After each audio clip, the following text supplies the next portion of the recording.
Back pain में कौन सा मेडिसिन चलाना पड़ता है फिजियोथेरेपी के लिए।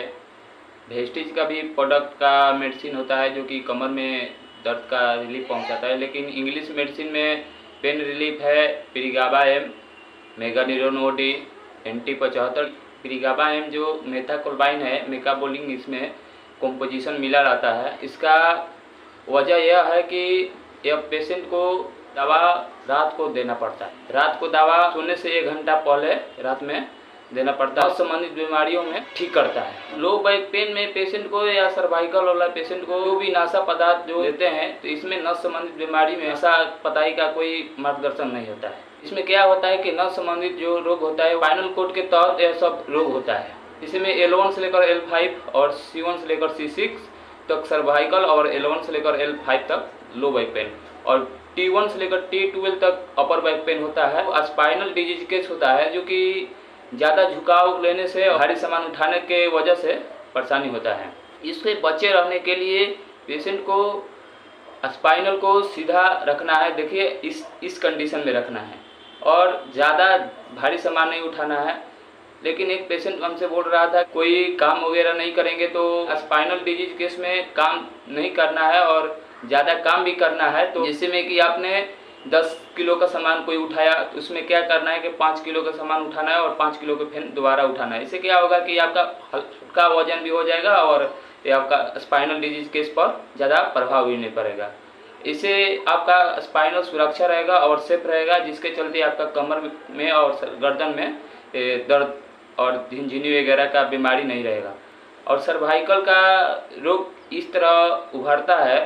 देखिए ज़्यादा पिलो लेने से पेशेंट को जो गर्दन में जो है यहाँ पर गोलकार आकार बन जाता है, जिसके चलते ज़्यादा तकिया लेने से पेशेंट को तकिया नहीं लेना है। तकिया किस कंडीशन के अनुसार लेना है, उसी कंडीशन के अनुसार जो पेशेंट के आपको बता दिया जाता है उसी के अनुसार आप तकिया लीजिए। तकिया के लेने का मतलब कि यहाँ से लेकर और गर्दन सीधे स्ट्रेट रहना चाहिए, जिससे कि सर्वाइकल पेशेंट को भी अच्छा सा लाभ मिले और अच्छा ट्रीटमेंट भी मिले और झिनझिनी वगैरह नहीं रहता है। देखिए सर्वाइकल और लो बैक पेन का जो पेशेंट को कैसे ठीक किया जाता है, इसमें फिजियोथेरेपी के तहत एक लंबा ट्रैक्शन आता है जो कि लो बैक पेन में बेल्ट बांधकर खींचा जाता है।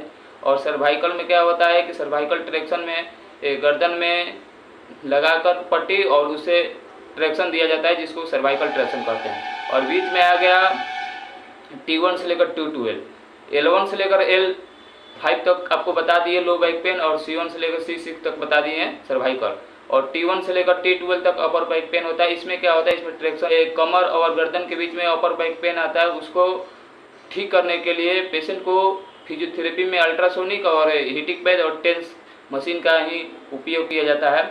स्पाइनल डिजीज केस को रोग में इसलिए परेशानी बढ़ता है जिसके चलते कि स्पाइनल अपने जंक्शन से जो कि डायरेक्शन चेंज कर लेता है, उसका नर्वस सिस्टम में प्रॉब्लम आता है, जिसके वजह से वो पेशेंट को परेशानी आता है। नर्वस सिस्टम एक ऐसा रोग है जो कि पेशेंट को पैर में जलन और झिनझिनी और बहुत सारे बीमारियों का तहत करता है। स्पाइनल के पेशेंट को सीधे बैठना है और करवट होकर भी पेशेंट लेटा है, उसको बैठना है तो पेशेंट पहले करवट होगा उसके बाद बैठेगा, जिसके वजह से वह पेशेंट ठीक रहेगा। गर्दन पेशेंट को ज़्यादा झुका के नहीं रखना है और गर्दन में एक पट्टी आता है उसको 24 घंटा बांध कर रखना है, जिससे ज़्यादा परेशानी हो उसको, और जिसको ज़्यादा परेशानी नहीं हो वो परहेज में रहे और अच्छा से इलाज करें और ठीक भी हो जाते हैं। और सर्वाइकल में आपको लो बैक पेन में आपको बता दिया है, ओवर बैक पेन में भी बता दिया है कि स्पाइनल डिजीज कैसे होता है। अब नीचे आता है कैक्सो S1 से लेकर S5 तक, इसको कहते हैं कैक्सो एनी टेल।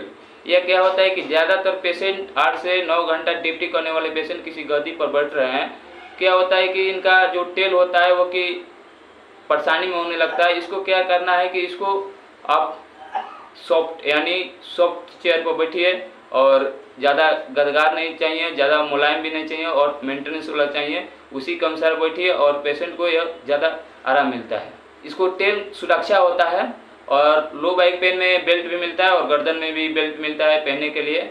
और अपर बैक पेन ज़्यादा परेशानी हो जाता है ना, तो लो बैक पेन से और सर्वाइकल के बीच में एक आता है बेल्ट, उसको पहना जाता है, जिसके चलते पेशेंट को सुरक्षा और पेशेंट स्वस्थ भी रहता है। आपको एक और एक्सरसाइज बता देता हूँ लो बैक पेन और सर्वाइकल का कि कैसे हो जाता है। लो बैक पेन का देखिए एक्सरसाइज और सर्वाइकल का भी एक्सरसाइज देखिए। सर्वाइकल में कौन सा एस्टोमेट्री कसरत करना है और सर्वाइकल में जो है कि बहुत सारा कसरत है, लेकिन वैसा कसरत करना है जो कि पेशेंट को सेट कर जाए। कि कमर में बहुत सारा कसरत है, लेकिन बहुत सारे पेशेंट में सब कसरत सेट नहीं करता है, लेकिन जिस कसरत पेशेंट को सेट करे वही कसरत करना है। देखिए कमर का एक्सरसाइज पेशेंट को उतना नहीं करना चाहिए, कम से कम दिन में 2 बार करना चाहिए। लेकिन पहले बार जो पेशेंट कसरत कर रहा है तो 2 बार सुबह करे और 2 बार शाम करे, और उसके बाद अगला दिन मेंटेनेंस आता है तो 3 बार करे और 3 बार शाम को करें, और ऐसे ही 5 तक करें। और 5 तक करने के बाद उसी में आप सेट हो जाए। ज़्यादा परेशानी पेशेंट को कसरत क्लोज कर देना चाहिए और परहेज में रहना चाहिए और फिजियोथेरेपी का सहारा लेना चाहिए, जिसके तहत वो ठीक हो जाता है तो धीरे धीरे अपने कसरत का योगदान बढ़ा सकता है। और कसरत देखिए लो बैक पेन और कमर का कसरत करते रहिएगा तो उसमें कोई परेशानी नहीं है, लेकिन करना चाहिए और सेफ भी रहता है स्पाइनल। और ज़्यादा ड्यूटी करने वाले पेशेंट को 8 से लेकर 9 घंटा ड्यूटी कर रहे हैं तो उसको भी कमर का एक्सरसाइज करना चाहिए, जिसके चलते वो स्पाइनल सुरक्षा होता है। स्पाइनल जो है उसी के माध्यम, उसी के ताकत के वजह से हम लोग कोई भी सामान को उठा सकते हैं। स्पाइनल में ताकत नहीं रहता है तो कोई भी सामान नहीं उठा सकते हैं। इसीलिए स्पाइनल को सुरक्षा रखना बहुत ज़रूरी है और सेफ भी रखना ज़रूरी है। आपको कोई कन्फ्यूजन हो तो इस को बारे में बताइएगा, आपको अच्छे से डिटेल इसके बारे में दिया जाएगा और कन्फ्यूजन को भी दूर किया जाएगा। बहुत बहुत धन्यवाद।